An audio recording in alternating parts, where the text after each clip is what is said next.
Hi అండి. Hello. Welcome to our channel. Today morning బ్రేక్‌ఫాస్ట్‌కి మా వారైతే ఇంట్లో లేరు. సో, ఇక రాజ్యం మనదే కదా! ఏలేద్దామని చెప్పేసి నేను క్యాబేజీ కర్రీ అయితే స్టార్ట్ చేసేసాను. ముందుగా ఒక కడాయి తీసుకొని అందులో ఆవాలు, జీలకర్ర, పచ్చిమిర్చి, కొద్దిగా కరివేపాకు, అలాగే గోడంబి అయితే యాడ్ చేసేసుకొని ఒక 2 మినిట్స్ అయితే ఫ్రై చేసుకోవాలి. నేను ఇక్కడ క్యాబేజీని ముందుగానే సన్నగా క్లీన్‌గా వాష్ చేసి వేడి నీళ్ళలో అయితే వాష్ చేసేసి పక్కన ఉంచుకున్నాను. ఇప్పుడు క్యాబేజీని యాడ్ చేసేసి కొద్దిగా సాల్ట్ వేసుకొని ఒక 2 మినిట్స్ అయితే మంచిగా ఫ్రై చేసుకోవాలండి. మూత పెట్టేసి అయితే ఫ్రై చేసుకోండి. సాఫ్ట్‌గా ఉడుకుతుంది క్యాబేజీ అనేది.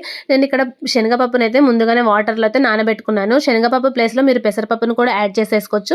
నేనైతే ఇక్కడ శనగపప్పునైతే యాడ్ చేసేస్తున్నాను. కొద్దిగా పసుపు వేసి ఒక 2 మినిట్స్ అయితే ఫ్రై చేసేసుకోవాలి. 2 మినిట్స్ ఫ్రై చేసుకున్న తర్వాత కొంచెం కారము, అలాగే కొద్దిగా ధనియాల పొడి, హోమ్ మేడ్ మసాలానైతే నేను యాడ్ చేసేసుకుంటున్నానండి.